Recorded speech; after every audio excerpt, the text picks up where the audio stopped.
বাসা থেকে বের হয়েছি সিরাজগঞ্জ শহরের রহমতগঞ্জ এলাকায় একটি সুতোকল বা কটন মিল দেখার জন্য। আমার সামনে সিরাজগঞ্জের ঐতিহাসিক বড় পুল, যা আনুষ্ঠানিকভাবে ইলিয়ট ব্রিজ নামে পরিচিত। 1892 সালে নির্মিত শহরের কেন্দ্রস্থলে অবস্থিত একটি শতবর্ষী ও পিলারবিহীন খিলান সেতু। 1892 সালে তৎকালীন ইংরেজ মহকুমা প্রশাসক চার্লস আলফ্রেড এলিয়টের নামে এই সেতুটি নির্মিত হয়। এটি 180 ফিট লম্বা এবং 16 ফুট চওড়া একটি খিলান বা সেতু, যার কোনো পিলার নেই। এই সেতুটি ব্রিটিশদের আমলে তৈরি, যার জন্য এখনও স্টিল দাঁড়িয়ে আছে।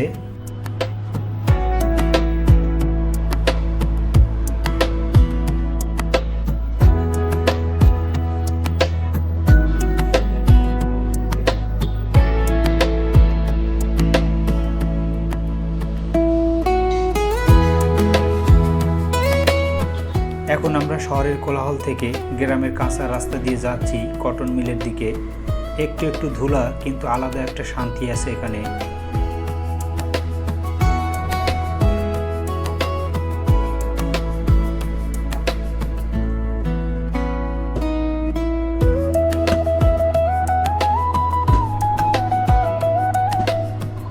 বন্ধুরা, আমরা এখন এসে পৌঁছে গেছি কটন মিলের মেইন গেটে। এটাই সেই পুরনো গেট, দেখতেই পাচ্ছেন।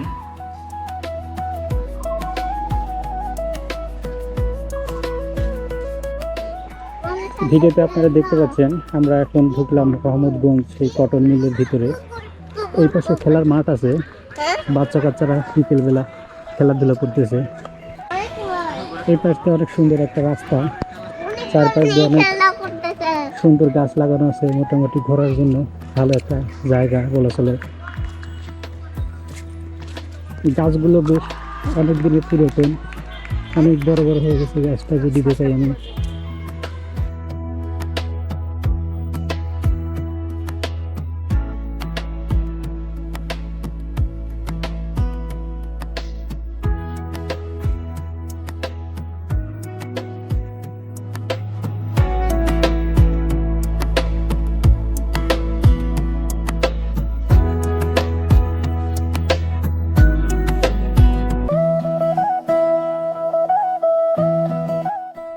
দরজাটা খুললাম, এই আমার বাবজান ভিতরে গেল। এই ভিতরে অনেক সুন্দর পরিবেশ। এসো এসো এসো। এই বিশাল সুন্দর এরিয়া, সবগুলোই কটন মিলের, তাই না?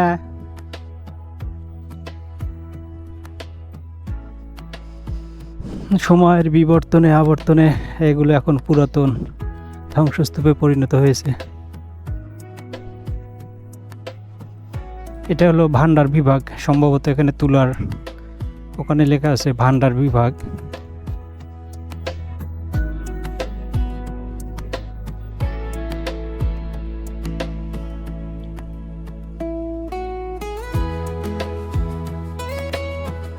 এখানে পূবালী ব্যাংক শাখা ছিল, সেগুলো আর সময়ের বিবর্তনে আর নেই।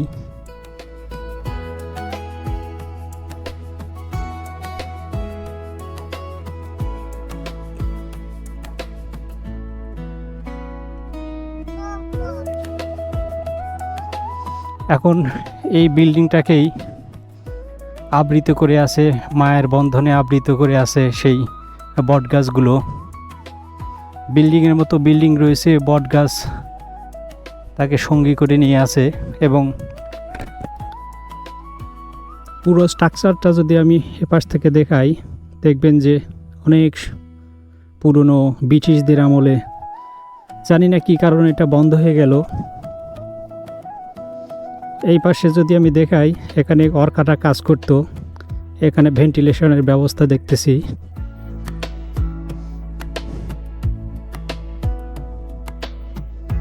এখানে ভেন্টিলেশনের ব্যবস্থা, কাজের সময় ভিতরে গরম বাতাস বাইরে আসতো এবং বাইরে ঠান্ডা বাতাসটা ভিতরে প্রবেশ করত। এখানে মেইন একটা গেট, ওয়ার্কারদের ঢোকার প্রবেশ পথ ছিল হয়তো এটা।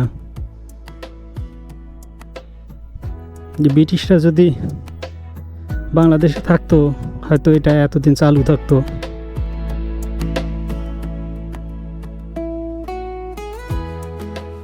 এটা প্রধান পরিদর্শক গেট। এই গেট দিয়ে হয়তো তারা প্রবেশ করতেন।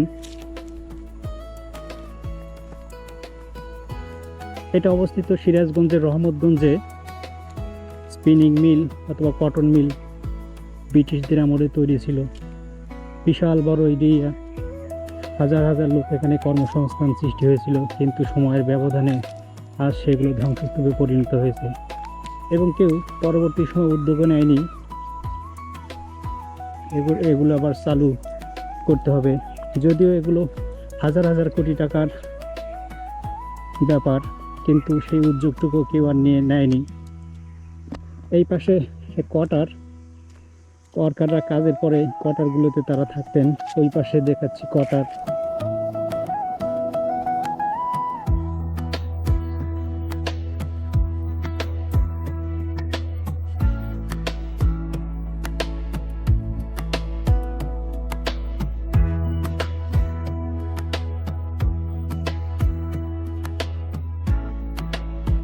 কারখানার প্রধান ফটকে যদি আমি একটু কাছে যাই, আপনারা দেখতে পাবেন সেই সুতোগুলো এখনও আগের মতোই রয়ে গেছে, কিন্তু হয়তো ময়লা আবর্জনায়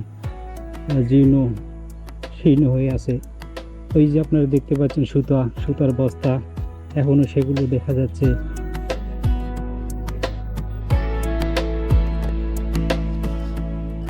কটন মিলের বাইরে বিশাল একটা আম বাগান। এখানে বাচ্চারা এবং ছেলেরা খেলাধুলা করতেছে।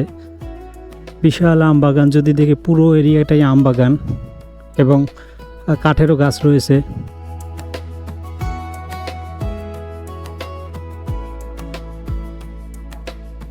এটা কটন মিলের বাইরের অংশ, অর্থাৎ এই পাশ দিয়ে আপনারা ব্যারিকেড বা বাউন্ডারি যেটা বলেন সেটা দেখতে পাচ্ছেন। এখান থেকে শুরু হয়ে এই দিক দিয়ে চলে গেছে ওই পাশ পর্যন্ত, বিশাল এরিয়া। আর এই পাশে রয়েছে বিশাল একটা রাস্তা, অনেক সুন্দর রাস্তাটা। উপর দিয়ে অনেক গাছ আছে, গাছের জন্য পরিবেশটা অনেক সুন্দর দেখা যাচ্ছে। আমার সামনে দেখতে পাচ্ছেন কটন মিলের ভিতরে একটা পুকুর। এটা এখন অরক্ষিত অবস্থায় আছে। যখন আমি একজনের সাথে কথা বললাম, উনি বললেন যে যখন এই মিলটা চালু ছিল তখন পুকুরটা অনেক সুন্দর বাধাই করেছিল। এখানে স্বচ্ছ পানি ছিল, মাছ ছিল এবং কটন মিলের কর্মীরা এখানে গোসল, কাপড় চোপড়, কাঁচা বিভিন্ন রকমের কাজ করে থাকতেন। কিন্তু সময়ের ব্যবধানে এটাও এখন বিলুপ্ত প্রায়। এটা হলো মিলের প্রধান ফটক। এখানে দেখতে পাচ্ছেন জাতীয় পতাকা স্ট্যান্ড করা হতো। যখন মিলটা চালু থাকতো তখন এখানে জাতীয় পতাকা উত্তোলন করা হতো এবং এটা হলো গেটের প্রধান দরজা বা প্রধান ফটক। ওই পাশ থেকে শুরু হয়ে এই দিক দিয়ে অংশ বলা হয়, এটা হলো পূর্ব পাশে অবস্থিত। এখান থেকে ওই দিকে চলে গেছে একদম পশ্চিম প্রান্তে।